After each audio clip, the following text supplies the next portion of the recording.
Oi, crianças! Olha a tia aqui de novo, né? Agora a tia veio falar com vocês um pouquinho sobre a nossa aula de história. A nossa aula de história hoje nós vamos falar sobre o Tratado de Tordesilhas. O que será que foi esse Tratado de Tordesilhas?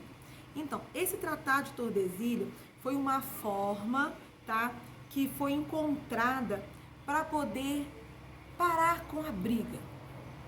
Mas que briga será que foi essa? Então, Cristóvão Colombo, ele navegou, né, por vários tempos para poder financiar, achar, né, pelos reis da Espanha e de Portugal, o continente americano. Quando ele voltou para a Europa, quando Cristóvão Colombo voltou para a Europa, quando ele retornou, ele foi revelar suas descobertas. E essas descobertas que ele revelou acabou gerando um conflito. Mas será por quê? Porque todo mundo queria disputar, queriam brigar por pedaços de terra.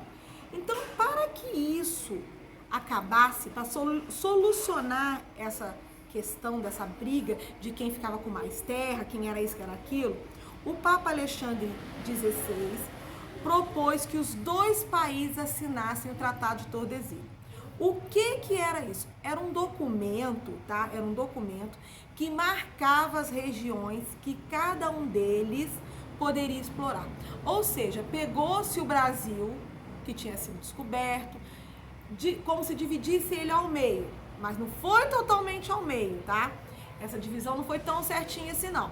Então, se dividiu ao meio e uma parte ficou para a Portugal e a outra parte para a Espanha. Ou seja, o território dos portugueses e o território dos espanhóis. Então, se vocês puderem olhar aí no livro de vocês vão ver que o território espanhol, ele ficou com a maior parte das terras, né? E os portugueses ficaram com a parte menor.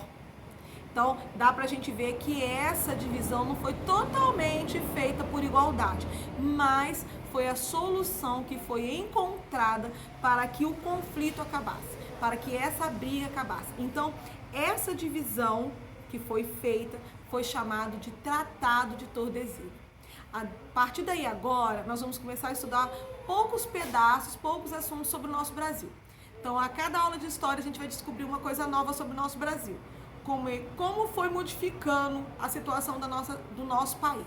Então a gente está vendo hoje, né, que foi feita uma divisão de terras para que não houvesse brigas mais, não houvesse conflitos, para que todo mundo começasse a viver em paz, tá bom? Atividade aí pra gente fazer na página 354. Espero que vocês tenham entendido a explicação da aula de hoje sobre o Tratado de Tordesilhas. Fiquem com Deus e até a próxima, meus amores.